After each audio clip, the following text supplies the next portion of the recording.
The parse service is quite similar to the compile service, and it's also used internally by Angular when processing a page.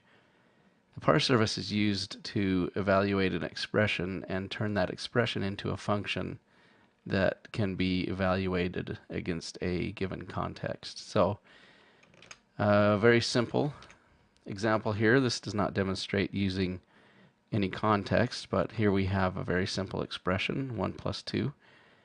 And notice that we're using the parse service to turn that into a function, and then we're executing the function, and we're just going to log that out. So let's go and take a look at this in the browser. So if I refresh this page now, you can see that we wrote out to the console the number 3. So this expression was evaluated, 1 plus 2, when we called the function that was returned by parse. Now let's take a look at something similar, but passing in a context. So here we're using parse to parse the expression event.name. And I'm assigning that to a variable called getter. Remember, that's a function. And then I'm creating these two contexts. One has a context where there is an event object, and the name of the event object is AngularJS Bootcamp.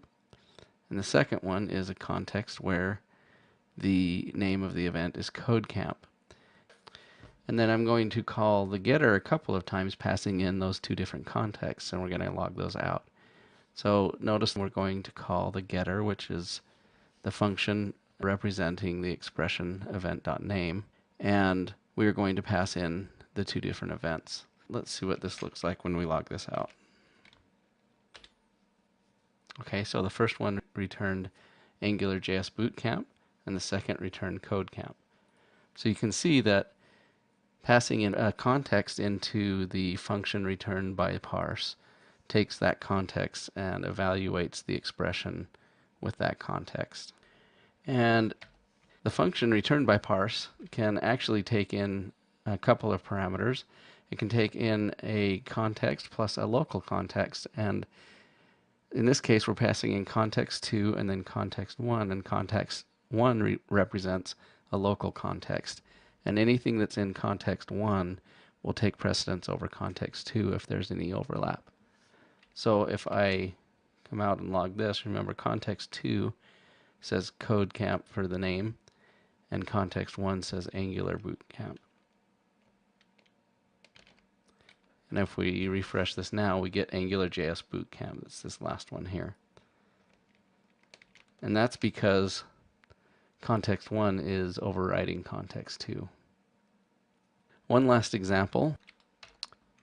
I'd like to show that you can also assign values to the context. So you do that by, remember this getter variable is the function that was returned by parse.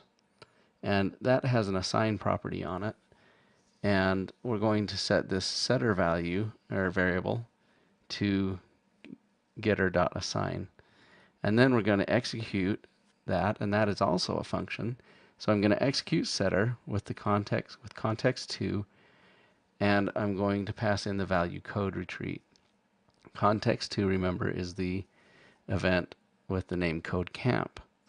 And I'm going to set that instead to code retreat, and then I'm going to log out context2.event.name. So I'm going to log out this value. Or excuse me, I'm going to log out this property.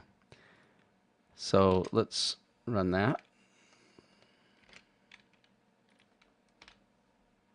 And you can see it got set to code retreat. So you can use the assign property of a function returned by parse to set values on the context that's passed in.